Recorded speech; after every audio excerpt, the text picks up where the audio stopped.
안녕하세요. 얼마 전에 결혼을 한 새 신부입니다. 저에게 정말 골아픈 일이 생겨서 마음고생을 하다가 시원하게 복수한 일이 있어서 이렇게 사연을 보내봅니다. 저는 지극하게 평범한 하루하루를 보내는 평범한 여자였어요. 사실 엄밀히 말하면 평범하진 않지요. 저에게는 아빠가 안 계셨어요. 저는 어릴 때 항상 엄마에게 엄마, 왜 나는 아빠 없어? 나 학교 가면 다 아빠 있단 말이야. 왜 나는 아빠 없냐고. 나도 아빠 만들어줘. 나 아빠 있는 친구들 부러워. 엄마는 제가 이런 말을 할 때마다 그저 고개를 푹 숙일 뿐이었습니다. 저는 그런 엄마가 마음에 걸렸어요. 엄마를 속상하게 하고 싶지 않았습니다. 저는 속으로, 아, 나는 아빠가 일찍 돌아가셔서 없는 거구나. 그래서 엄마가 나에게 아무 말도 할 수 없는 거구나. 라고 생각할 뿐이었습니다. 그런데 알고 보니 그게 아니었던 거였어요. 제가 고등학교 2학년 때였어요. 엄마가 바쁠 때는 저를 엄마 대신 케어해 주시고 키워주신 이모가 집에서 혼술을 하신 겁니다. 무슨 슬픈 일이 있었던 모양이었어요. 식탁 위는 전부 소주병들로 가득했고 당황했던 저는 방에서 핸드폰을 하고 있었지요.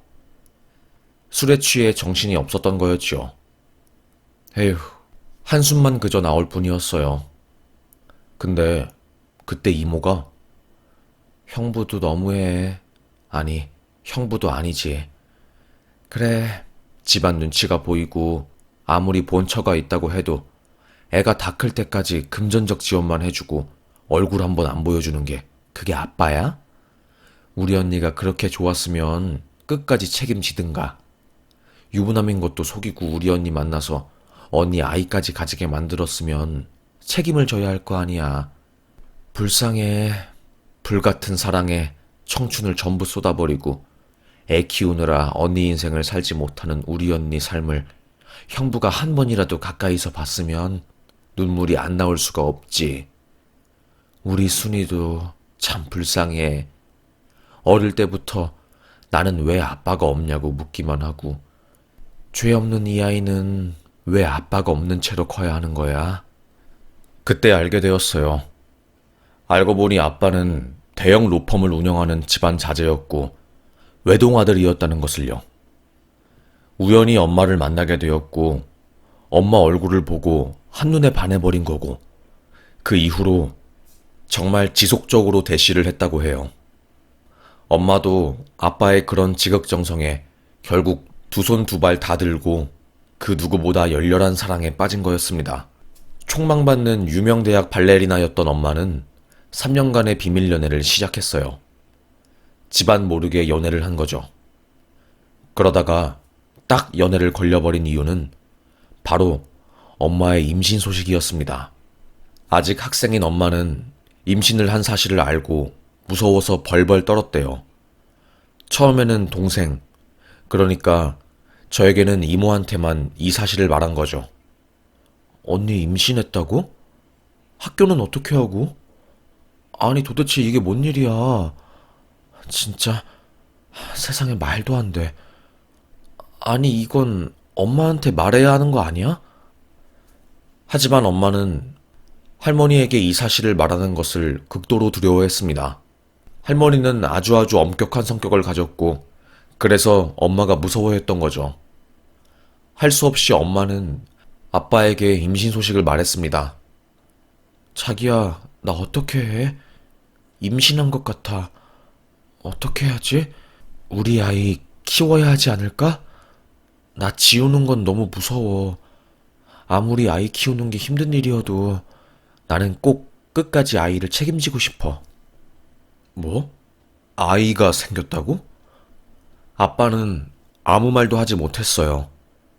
한참을 침묵하다가 엄마에게 사실은 자기가 유부남이란 사실을 말한 거고 그때 엄마는 충격이 너무너무 커서 거의 알아 누웠대요. 이모는 엄마가 극단적인 선택을 할까봐 무서워서 계속 엄마 곁에 있고 난리도 아니었더랬죠. 아무래도 아빠는 유명 로펌의 유력한 대표이사 후임 후보였는데 갑자기 외도하고 법적 문제가 얽히면 상당히 곤란해지는 상황이라 아무것도 못하는 상황이었어요. 결국 아빠는 엄마와 헤어지는 것을 택하고 아이를 키우기로 결심한 엄마에게 매달 양육비와 생활비 명목으로 소정의 돈을 주었답니다. 문제는 엄마와 외할머니 관계였어요. 뭐? 내가 돈 얼마를 들여서 너를 발레리나로 키우려 노력했는데 유부남을 만나서 아이를 가졌다고? 아이고, 진짜 미칠 노릇이네. 아이고, 아이고. 너는 내 딸이 아니다. 나가 살아라. 나는 너 감당 못한다. 너 같은 딸은 내가 낳은 적이 없어. 확 호적에서 파버릴까. 다시는 내 눈앞에 나타나지 마. 외할머니는 자식의 행복, 마음보다 남들의 눈에 보이는 모습을 훨씬 더 많이 신경 쓰는 사람이었습니다. 그래서 명문대학 촉망받는 발레리나로 키워내기 위해서 피땀 눈물을 흘린 거였죠. 어릴 때부터 학대에 가깝게 운동을 하고 영양실조로 쓰러질 정도로 살을 빼고 몇 그램이라도 몸무게가 늘어나면 미칠 것 같은 기분에 시달리는 삶을 살아온 엄마였습니다. 엄마의 강박은 할머니가 만든 거였어요. 몸무게가 늘어날 때마다 회초리를 들고 엄마의 종아리가 새파란 피멍이 들 정도로 때렸으니까요. 엄마는 그래서 어릴 때부터 외할머니를 증오 수준으로 싫어하셨고, 그래서 결국 저를 임신한 게 촉발 사건이 되어 외할머니와 연까지 끊게 된 거였어요. 엄마는 아빠와 연애를 했다는 이유 하나만으로 아이를 임신해 가족에게 버림받고 사회적으로도 미혼모라는 타이틀을 가져 계속 압박받고 잘못이 없는데도 떳떳하지 못하게 살 수밖에 없었습니다. 그래서 이모는 우리 아빠를 혐오하는 것이었고, 술만 마시면 아빠 생각이 나니까 결국 제가 집에 있는지도 모르고 그런 말을 하게 된 거죠. 저는 그걸 듣고 제 출생의 비밀을 알게 되었어요. 나의 아빠가 그런 무책임한 사람이었다니. 한 번도 보지 못한 아빠였지만 너무나 혐오스러워서 온몸이 부들부들 떨렸습니다. 엄마는 저를 위해서 꿈까지 포기하고 저를 지켰으니까요. 그렇게 어쩌다 보니 저는 엄마와 이모와 함께 과거에 대해서 함께 말을 나누게 되었고, 그제서야 저의 온전한 과거에 대해 전부 알 수 있었습니다. 그래서 그때부터 저는 아빠를 증오한 것 같아요. 제 상상 속에서만 살아 숨쉬는 아빠의 존재였지만 저에게는 너무나도 고통스러운 존재였어요. 마주치기도 싫고 쳐다보기도 싫은 그런 존재였죠. 그래서 힘들었어요. 엄마는 저에게 나 대신 네가 네 아빠에 대해서 분노할 필요는 없다고, 엄마는 너에게 이런 걸 원한 게 아니라고 하면서 제 마음을 달래주셨지요. 그래서 저도 위안을 받고 다시 일상생활을 살기 시작했습니다. 온전히 제 자신에 대해 집중한 거였어요. 그렇게 하다 보니까 저도 분노는 잊어졌지요. 그런데 왜 항상 좀 행복해지려고 하면 불행한 일이 생기는지 정말 모르는 일이지만 저에게 너무나도 상상하기도 힘든 마음 아픈 일이 생기게 되었어요. 엄마가 유방암에 걸리신 겁니다. 그것도 3기였고 항암 치료 시기를 놓쳐서 절제 후에 치료를 받아야 하는 상황이었어요. 의사는 상황이 안 좋아서 아무래도 마음을 단단히 먹는 게 좋을 거라고 말할 정도였지요. 다행히 엄마는 수술을 받았어요. 하지만 오랜 시간 동안 투병을 해야 했던 엄마 때문에 저는 대학 생활을 제대로 즐기지 못하고 정말 거의 맨날 울면서 하루하루 버틴 것 같아요. 이모도 중간에 이모부께서 미국으로 발령나서 함께 따라가게 되었고, 외할머니도 엄마랑 연을 끊었기 때문에 아픈 엄마를 케어할 수 있는 사람은 온전히 저뿐이었지요. 그래서 하루하루 살아내는 게 저에게는 어쩌면 도전일 수도 있었어요. 그 누구도 저에게 뭐라고 하지 않았지만 저는 정말로 힘들었거든요. 엄마도 아프고 그나마 저희를 도와줄 이모도 미국으로 떠나니까 솔직히 저는 낙동강 오리알 신세 같았습니다. 매일 밤 달을 보면서 저는 기도한 것 같아요. 나는 언제 죽을 수 있을까? 언제까지 이딴 인생을 힘들게 살아야 하는 걸까? 다른 애들은 부모님 서포트 짱짱하게 받으면서 행복하게 사는 것 같은데 왜 나만 그런 인생을 살지 못하는 것 같을까? 하면서요. 그때 그런 저의 마음을 위로해준 사람이 한 명 있었어요. 그 남자를 만나서 제 인생이 정말로 말로 표현할 수 없을 정도로 180도 바뀌게 되긴 했지만요. 그 남자는 제가 카페 아르바이트를 하고 있을 때 항상 단골로 오던 손님이었어요. 매일 저에게 오늘은 기분이 안 좋나 봐요. 항상 생글생글 웃던데 이런 식의 말들로 저의 기분을 확인해 주었습니다. 누군가 저에게 그런 관심을 준다는 것 자체가 저는 좋았고 매일 기다려졌어요. 그러다가 갑자기 그 남자가 저에게 명함을 주면서 말하더라고요. 사실 아주 오래전부터 지켜봐 왔어요. 딱 봐도 나이 차이가 너무 많이 나는 것 같아서 정말로 망설였는데 그래도 정말 제 마음을 안 표현하면 두고두고 후회할 것 같아서 큰 마음 먹고 이렇게 표현하게 되었습니다. 저도 그 남자를 마음에 품고 있는 것은 사실이었지만 그 남자 가슴팍에 달려있는 변호사 배지, 아무것도 잘난 게 없는 저에게 그 남자의 변호사 배지는 아빠를 생각나게 하면서 저를 위축시켰어요. 저는 순간 고개를 푹 숙이고 내가 이 남자의 고백을 받아도 되는 걸까 싶었습니다.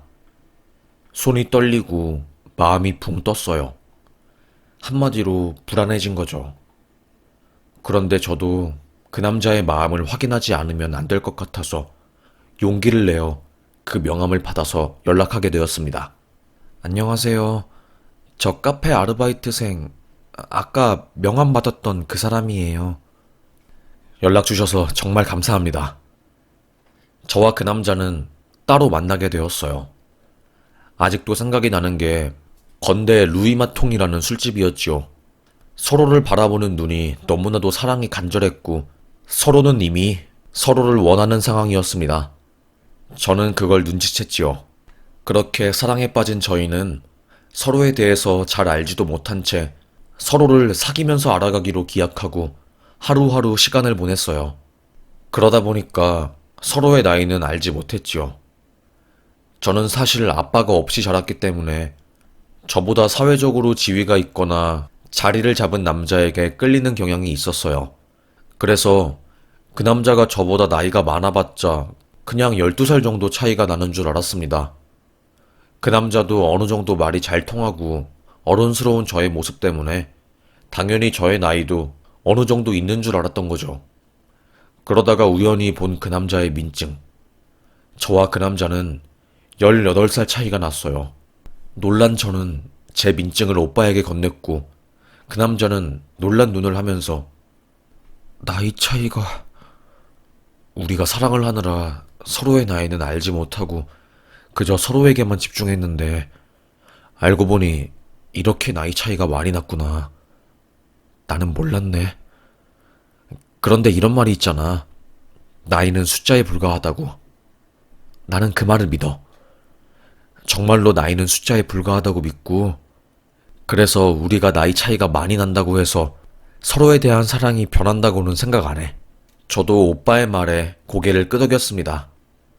저희는 2년간의 교제 끝에 결혼을 기약했어요. 그때 제가 알게 된 거죠. 오빠는 20대 후반 시절에 한 여자와 결혼을 했다가 헤어졌고 그때 서류상으로 혼인신고를 안 했기 때문에 법적으로는 미혼인 상태였다는 것을요. 뒤늦게 그것을 알고 마음이 뒤숭숭하고 고민된 게 사실이었어요. 주변에서는 순이야, 니 진짜 미쳤냐? 아무리 네가 외롭고 아빠 없이 자랐다고 해도 저 남자는 아니야. 너랑 나이 차이가 도대체가 몇 살이야 진짜. 남편이라는 게 오랫동안 서로 건강하게 함께 같이 잘 살려고 하는 건데 이건 아니지 않아? 진짜로 나는 할 말이 없다. 제발 그 남자는 아니니까 만나지 마. 내가 이렇게 결사반대한다. 주변에서는 난리가 났습니다. 나이 차이가 많은 남자에다가 이미 사실혼 관계가 있었으니까요. 하지만 이미 저는 콩깍지가 제대로 쓰인 상태였고 포기할 수 없었어요. 그 남자가 없으면 제가 행복하지 않을 것 같았고 매일매일 그 남자와 함께하는 모든 게 도파민 폭발이라 이미 저는 그 남자에게 중독이 되어 있었거든요. 모두의 반대에도 불구하고 그때 저는 결혼을 추진하게 되었어요. 그런데 엄마한테 나 결혼하고 싶다는 남자가 있다고 말하기도 전에 갑작스러운 엄마의 폐혈증. 너무나도 놀란 저는 응급실에 달려갔고 거기서 열이 40도에 육박하는 엄마가 사경을 헤매는 모습을 보게 되었어요. 의사 선생님, 도대체 이게 어떻게 된 건가요? 엄마가 폐혈증이라니요. 그리고 하루아침에 사람이 이렇게 아플 수가 있나요? 제발 말 좀 해주세요. 제가 아무리 이성적으로 생각해도 이해가 안 되어서 그래요. 어머님이 몸에 상처가 나셨는데 거기로 균이 들어간 듯 합니다. 이제 몸에 균이 들어가면 그 균을 이겨내는 사람이 있고 이겨내지 못하는 사람이 있는데 어머님은 후자이신 것 같습니다. 그래서 몸의 염증 수치가 굉장히 심해요. 저희 쪽에서는 항생제 투입하고 있는데 전에 어머님께서 암 투병하신 것 때문에 제대로 회복이 안 되고 있어요. 일단 지금 상황이 굉장히 심각하고 뇌 쪽에도 염증 반응이 일어난 것 같으니까 기다려주세요. 저희 의료진들은 최선을 다해보겠습니다. 저는 세상이 무너지는 듯한 기분이 들었어요.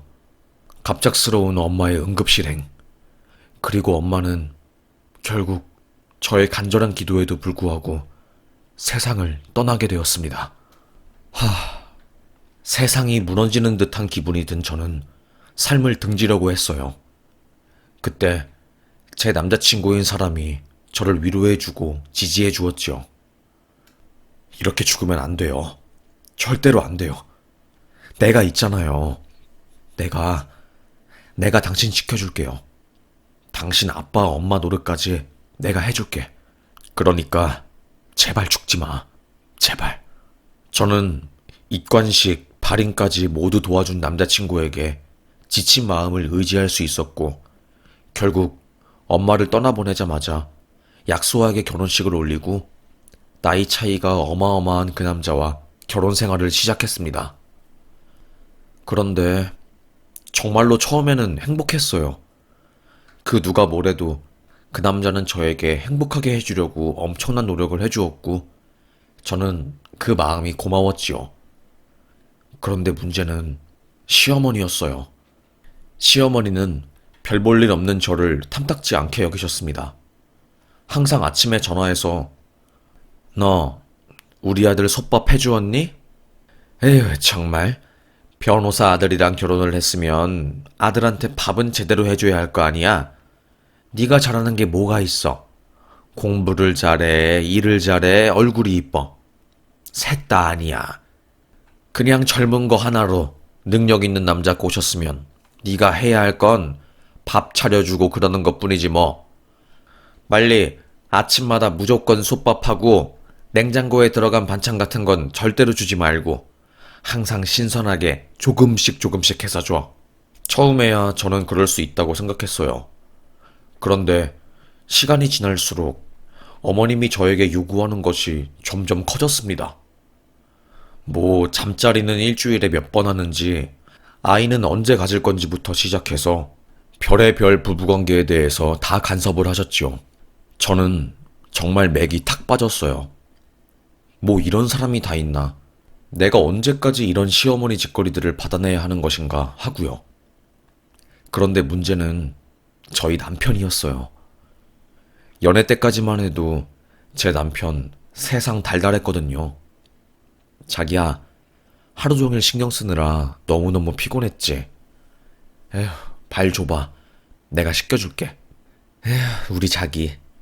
너무 사랑스러운 우리 자기. 하면서 저를 챙겨주고 위해주었거든요. 발도 씻겨주고 피곤하면 바로 집 앞으로 와서 약도 사주고 뭐 저에게 해줄 수 있는 모든 것은 그 남자가 다 해줬다고 해도 과언이 아니었습니다.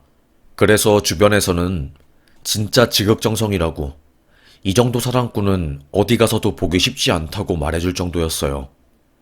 저도 그 부분에는 격하게 공감을 하고 있었고요. 결혼 초까지만 해도 정말 저한테 잘해줬는데 제가 시모랑 갈등이 생기니까 슬슬 본색을 드러내더라고요. 솔직히 당신이 우리 엄마 이해해야 해. 엄마가 워낙에 아들을 귀하게 여기고 또 내가 변호사니까 그러니까 당신한테 솥밥해달라고 말하는 거지. 그렇잖아. 그리고 당신도 내가 변호사니까 어디서 자랑하고 싶고 기세우고 싶은 적 많지 않아? 그런데 그런 나에 비해서 당신은 하는 게 없잖아.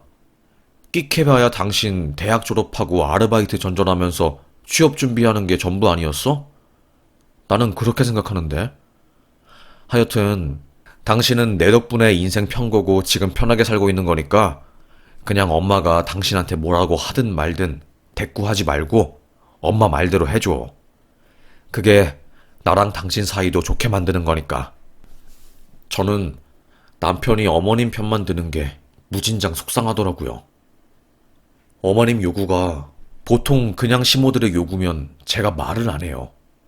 그런데 그 선을 넘어버린 거니까 저는 진짜 할 말이 없는 거죠. 아무리 생각해도 이건 아니라고 생각이 드는 질문이 십수개였어요. 잠자리를 물어보는 게 말이 되나요? 남편이 집에 오면 치마를 입고 화장을 곱게 하고 있으라는 게 요즘 시대 정서에 맞다고 생각하세요? 저는 아니거든요. 그래서 진짜로 더더욱 어처구니가 없었던 거죠.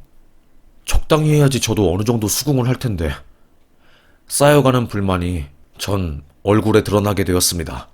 제가 시모의 전화도 씹고 남편 아침에 밥도 안 차려주고 그냥 죽은 사람처럼 침대에 누워서 엄마 생각에 우울증 직전까지 가니까 갑자기 시모가 집에 쳐들어온 거였어요. 너, 내가 이럴 줄 알았다. 이렇게 침대에 누워서 손 하나 까딱 안 하고 있을 줄 알았어. 너 정말로 지금 뭐 하는 거니? 응? 아니, 너 지금 나랑 장난하자는 거니? 나 참 어이가 없어서. 아무리 생각해도 이건 아니지 않니? 내가 뭐 어려운 거 원했어? 우리 아들이랑 언제 몇 번 자는지 시간이랑 그런 거 좀 기록해서 달라고 했고 점쟁이한테 보내게 너 달거리 날짜랑 우리 아들 아침마다 속 든든하게 솥밥을 해서 먹이라고 했잖아. 그게 그렇게 어려운 요구도 아닌데 넌 왜 그렇게 말을 안 듣는 거니? 내가 이러니까 속이 터져 안 터져? 와, 저는 어머님의 그 말을 들은 순간 할 말을 잃었습니다. 어머님이 생각해도 이건 아니지 않아요? 아니, 제가 어머님 아들분의 종녀도 아니고 왜 그런 짓을 해야 하죠? 저도 여자이고 사람이에요. 수치심 느낀다고요. 그러니까 제발 그런 말도 안 되는 요구는 그만해주세요. 정말 적당히를 왜 모르세요? 적당히 해야지 저도 이해하고 그냥 넘어가죠. 에휴. 제가 어머님한테 화를 내니까 어머님이 갑자기 제 얼굴에 팔을 들고 뺨을 때리려고 하시더라고요. 저는 놀라서 아니 지금 제 얼굴까지 때리려고 하시는 거예요? 아무리 어머님이 화가 나도 그건 아니죠. 저도 이제는 이런 취급 받으면서 더 이상은 못 살겠네요. 정말 지겨워요. 팍 하고 저는 집을 나섰습니다. 너무나도 우울했어요. 내가 미쳤지. 남들이 말리는 결혼을 내가 왜 했을까? 그냥 나는 미친 거야. 감정에 훅 빠져서 정신을 못 차린 거고, 그렇게 좋은 남자도 아닌데 내가 과대평가를 해버린 거야. 미친 거지. 정말로 미친 거야. 내 인생이 왜 이런 거지? 내 인생이 왜 이렇게 구렁텅이로 빠져버린 거지? 저는 결혼을 한 게 뼈저리게 후회가 되었어요.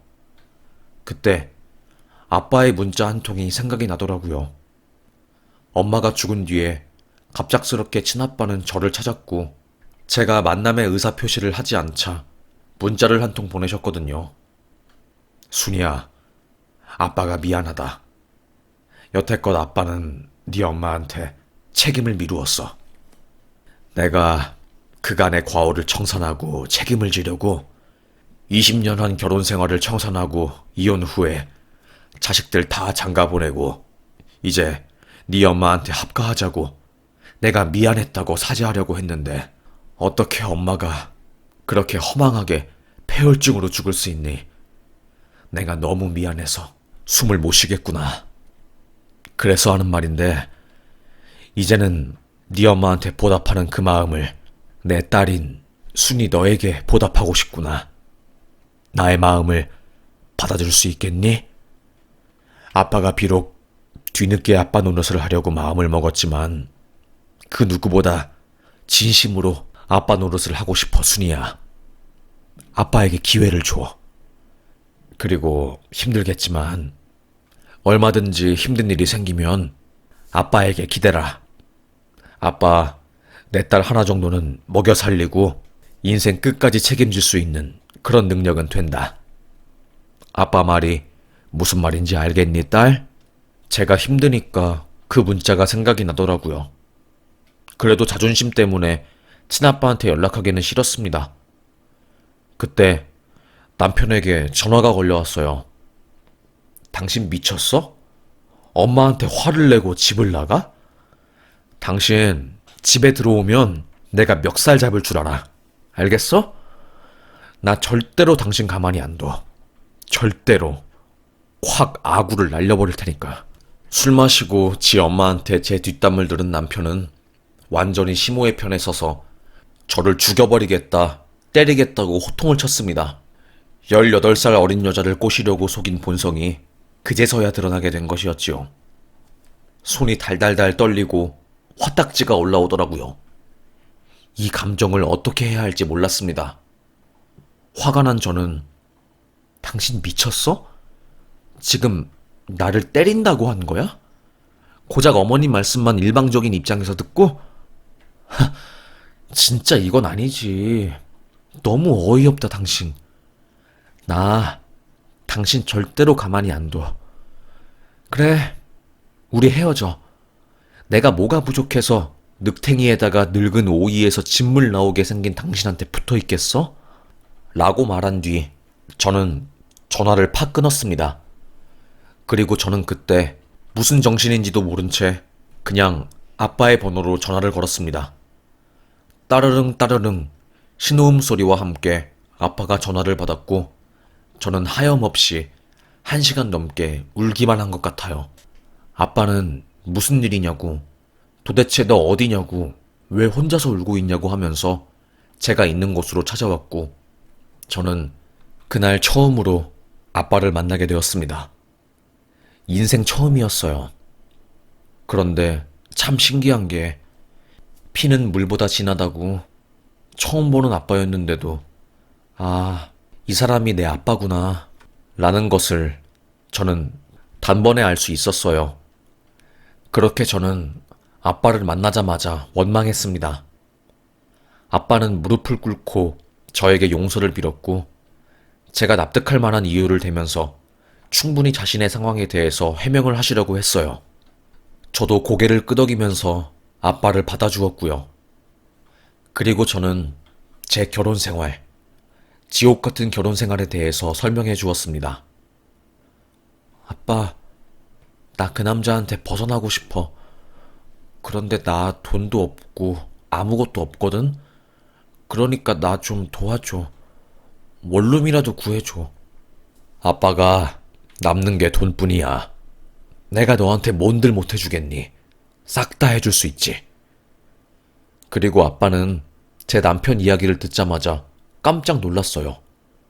알고 보니까 아빠의 동생, 그러니까 작은 아빠가 대표로 있는 로펌의 변호사가 제 남편이었던 겁니다.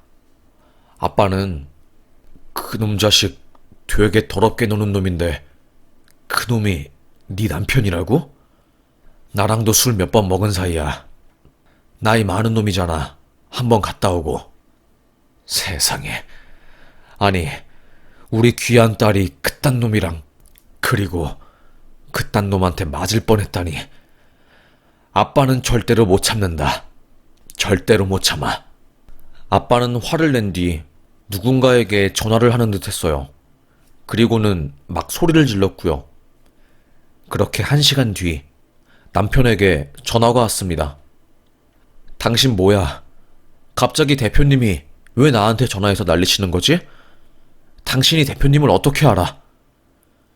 저는 그 전화를 받자마자 그냥 확 끊어버렸어요. 그리고 아빠는 제 손을 잡고 신혼집으로 갔습니다. 거기서 문을 열고 들어가니 시모랑 남편이 보이더라고요. 둘은 저와 아빠를 보고 놀란 눈빛을 보였고 남편은 당신 누구시냐고 물었습니다. 명함 보시죠. 아빠는 명함을 내밀었고 남편은 눈이 휘둥그레져서 아무 말도 못했어요. 왜냐하면 아빠는 유명한 5대 로펌에서 대표를 맡고 있었고 거래 과정에서 이미 제 남편을 본 적이 있었거든요. 남편은 아니 대표님이 어떻게 여기에 제 와이프랑 이 애가 내 딸이요. 아니 자네 젠틀하고 배운 사람이라고 생각해서 매너가 좋다고 판단했는데 완전히 아니었구만. 뭐 이런 사람이 다 있을까? 정말 할 말이 없네. 시모는 옆에서 눈치 없게 아니 당신이 변호사요? 아니 내가 들었을 땐 며느리는 뭐 그냥 고아처럼 자랐다고 하던데 갑자기 무슨 아빠가 생긴 거야? 아니 당신이 변호사인 건 내가 어떻게 믿으라고. 그때 남편이 제발 엄마 그런 말 좀 하지 마. 엄청 유명하신 분이고 집안 대대로 변호사 일을 해서 나 같은 파트타임 변호사는 찍소리도 못한다고. 제발 좀 엄마. 남편은 우리 아빠를 보자마자 몸을 사렸습니다. 저도 빌빌거리는 남편의 모습을 보니까 할 말이 없었어요. 그래서 멍하니 있으니까 남편이 그제서야 저에게 말을 하더라고요. 당신, 내가 미안해. 그래, 내가, 당신 아버지 때문에 자존심이 상해서 이렇게 사과하는 건 아니고, 아무리 생각해도 내가 잘못한 것 같아. 나 정말 바보였나 봐. 당신한테 함부로 말을 하고 때리려고 하는 게 아니었는데, 아무래도 내가 오랜 시간 동안 엄마 뒷바라지 받으면서 자라서 눈치가 없었나 봐. 제발 당신, 미안하고 염치 없지만 나를 용서해주면 안 될까? 내가 이렇게 사과할게. 정말 미안해. 저는 남편이 저에게 거짓말을 치고 있다는 것을 알았어요. 지금 사과를 받아주면 나중에 남편이 또 저에게 뭐라고 하고 시모가 한마디 할 게 뻔했지요. 그래서 아빠는 그걸 눈치채고 남편에게 말했습니다. 자네, 이제 내 딸 앞에 얼씬도거리지 마. 얼굴도 뭐 어디 곰보 핀 것처럼 썩은 곰팡이가 얼굴에 핀 것처럼 생긴 주제에 어디서 감히 내 딸한테 삿대질하고 때리려고 해?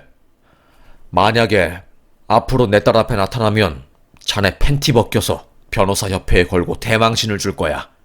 그리고 사돈? 아니, 사돈이라고 부르기도 싫은 교양 없는 아주머니, 살이나 빼세요. 며느리 몸무게 묻지 마시고 바다 코끼리, 삼겹살 먹은 바다 코끼리 같은 아주머니, 당신 주제 객관 하나 먼저 하고 내 딸한테 말하세요. 알겠어요? 뭐 아들 별로 잘난 것도 없는데 어디서 유세질이야? 진짜 추하게. 아빠는 그 말을 한 뒤 주머니에서 명함을 꺼내 그들의 얼굴에 팍 던졌습니다. 어머님은 아야 거리면서 아픈 표시를 냈고 제 남편은 하 하면서 아무 말도 못했죠. 그렇게 저는 얼떨결에 아빠 덕분에 남편의 소나기에서 벗어날 수 있게 되었고 비교적 편하게 결혼 생활을 마무리 짓게 되었어요. 저에게는 정말로 다행이었던 거죠. 그렇게 저는 다시 일상생활로 돌아가게 되었고 지금은 아빠의 금전적 지지 아래에서 제가 하고 싶은 것을 하면서 살고 있습니다. 그리고 아빠는 미국에 있는 이모에게도 연락을 해서 사죄를 했어요. 제가 듣기로는 미국까지 가서 이모에게 고생시켜서 언니에게 상처 줘서 미안하다고 무릎을 꿇었다고 하더라고요.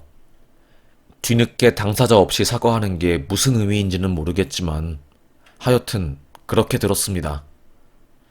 저는 사실 지금은 아빠를 완전히 용서한 것은 아니에요. 아직도 생각하면 할수록 아빠가 밉고 아빠 생각하면 화딱지가 올라오고 그러거든요. 아무리 생각해도 아빠는 잘못을 한 거고 저와 엄마의 인생에 안 좋은 영향을 크게 미친 사람이니까요. 그래도 그런 아빠가 저에게 도움을 주고 있으니 저는 아빠를 최대한 이용할 마음입니다. 그래야지 저도 마음이 후련할 것 같아요. 아빠 때문에 저와 엄마 어린 시절 정말 힘들게 살았으니까요. 하여튼 정말 생각하지도 못한 타이밍에 아빠가 연락이 왔고 그 연락을 용기 내어 받은 제가 지옥구덩이 같은 시댁 생활에서 빠져나올 수 있게 되었네요. 제가 하고 싶은 말은 딱 한 가지예요. 여러분, 사랑 때문에 누군가와 결혼할 때 주변 사람들 반응 잘 보세요. 반대하시는 사람들이 많으면 그런 이유가 다 있습니다. 저도 처음에는 몰랐어요. 사람들이 왜 이렇게 나를 반대하는지요. 왜 나의 결혼을 반대하고 길을 써서 전 남편을 뒷담 까는지 몰랐는데 이제 그 상황에서 벗어나서 판단을 해보니까 이제야 알 것 같습니다. 그래서 저요. 제가 하고 싶은 말은 나이 차이 너무 많이 나는 결혼은 한 번 더 제발 신중하게 생각하시길 바라요. 나이 차이가 주는 세대 차이 그리고 괴리감은 절대로 무시할 수 없습니다. 여러분이 그걸 아셨으면 좋겠어요. 다시는 저 같은 결혼 생활 실패자가 없었으면 하는 바람에서 이렇게 사연을 적어봅니다. 얼마 전에 뭐 뉴스로 이런저런 이야기가 나오는데 그 기사를 보니까 제 전 결혼 생활이 생각나더라고요. 사랑이라고 착각했는데 그건 사랑이 아니라 감정의 장난이었죠. 에휴, 할 말이 없네요. 그냥 과거의 제가 바보 같았습니다. 그러니까 이 사연으로 인해서 여러분은 여러분에게 맞는 사람들을 만나시길 간곡하게 바라겠습니다. 그럼 저 여기서 사연 마무리하겠습니다. 제 이야기 끝까지 들어주셔서 감사합니다.